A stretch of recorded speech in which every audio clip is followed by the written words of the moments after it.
Oke, selamat pagi. Selamat siang. Assalamualaikum. Kita lagi nyobain si 207. Ini Matic ya, yang automatic AMT ya. AMT. Jadi bedanya sama yang Matic AT itu atau yang CVT, kalau ini sih manual tapi dibikin Matic ya. Pakai aktuator, pakai motor untuk menggerakkan kopling dan untuk menggerakkan operan itu ya, karena memang koplingnya manual gitu ya. Tapi displaynya ada tetap gigi 2 tuh, sekarang gigi 2 dan sekarang gigi 1 tanpa kita menyentuh apapun ya. Jadi tinggal ngegas aja sama seperti Matic biasa. Setirnya ringan banget ya, karena dia elektrik, full elektrik gitu. Nah, dia pindah sendiri. Tuh, pindah sendiri ya, seperti kayak manual. Udah safety belt sebentar. Nah, dia juga bisa dibikin manual. Ini kan auto, 2 auto. Bikin manual ya, tinggal kita geser ke sini. Nah, autonya hilang. Berarti kita harus mindahin sendiri. Kalau nggak dipindahin, nggak mau dia. Kecuali kalau turunan dia akan pindah.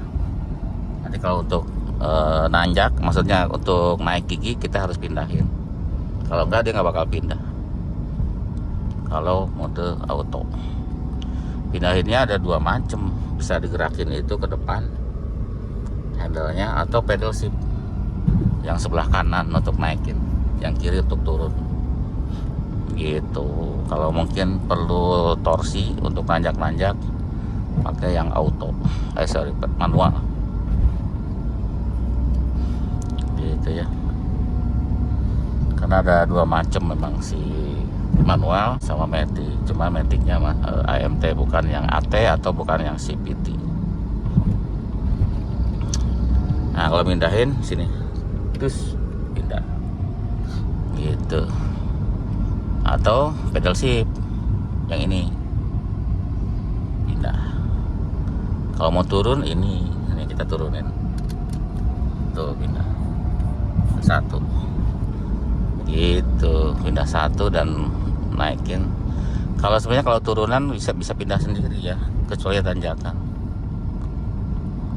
itu. Untuk jadi kalau ganti olinya juga sama, oli manual, pakai yang SAE 85W90 yang, atau yang single grade yang 90 bisa, multi grade bisa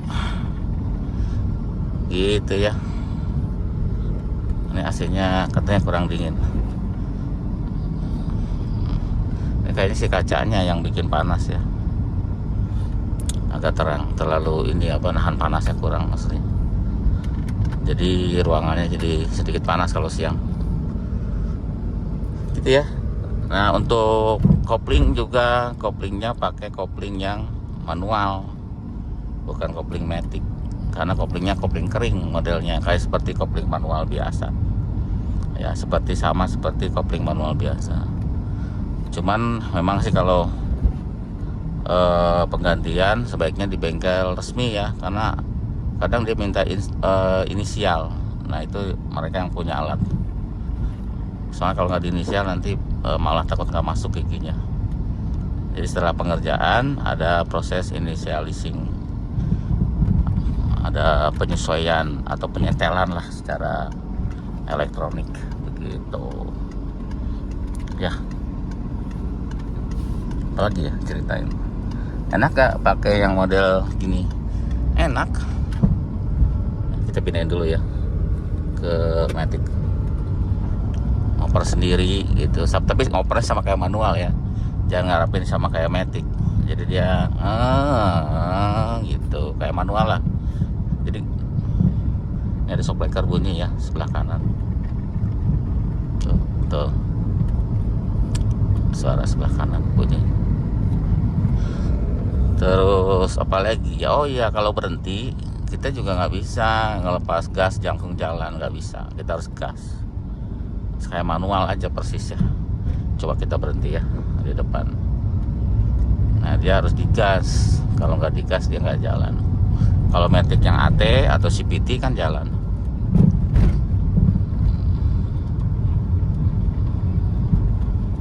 Kayak gitu ya. Kita berhenti, banyak motor. Nah di sini nih kita berhenti ya. Nah, kita berhenti sini nih, yang datar nih. Nah kalau dia berhenti ya berhenti aja seperti manual. Kita lepas kopling gas, nggak mau dia jalan. Kalau kondisi turunan ya turun gitu. Jadi tetap harus kita gas, baru dia jalan tuh ya, seperti itu ya.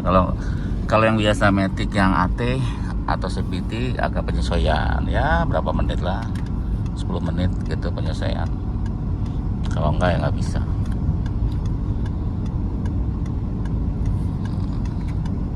Cuma ya ini sebenarnya setirnya enteng banget ya, sama dia. Terus rem juga enak, ABS, gas juga enak. Sebenarnya ini mobil nyaman ya. Kalau ganti kopling kan bisa 100.000, ini udah 90 ya, 100.000 atau berapa sekali ya. Biasanya kalau manual kan tahan 80.000 sampai 100.000, minta ganti. Ini bunyi ya, kelutuk-kelutuk sebelah kanan kiri dari shock breaker nih.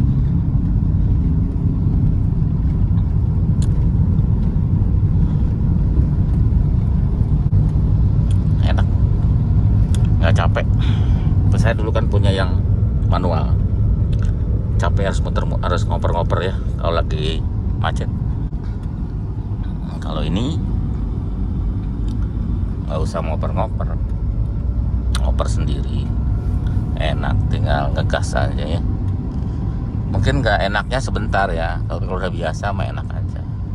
Kalau yang biasa AT biasa atau CVT kesini mungkin agak komplain lah sedikit, turun tuh. Tapi kalau udah sering ya enak, kalau udah sering pakai. Ini kan kayak mobil, maksudnya setirnya ringan ya, kayak mobil-mobil Jepang lah, ringan ya. Biasanya kan kalau mobil Eropa lebih keras, lebih berat. Terus ini ringan banget sih. Terus gas juga ringan karena dia modelnya apa modelnya ya, sensor. Rem juga enak karena dia ABS ya, remnya enak. Dan sudah komplit ya, ada airbag. Cuma tipe ini airbagnya cuma 2 ya, sini 1, di sana 1.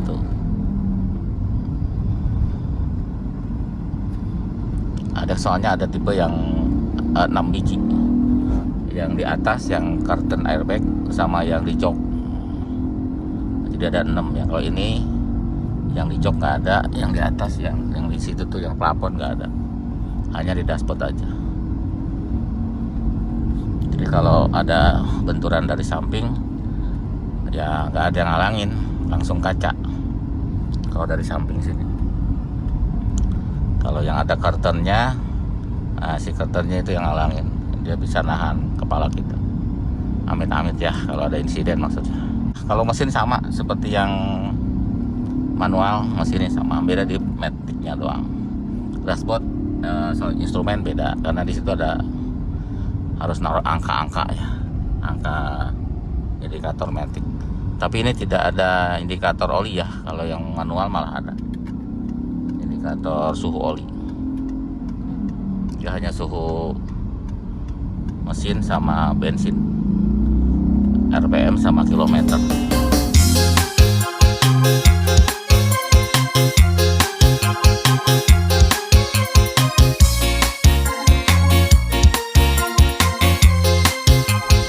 Oh ya, satu lagi dia tidak punya R ya.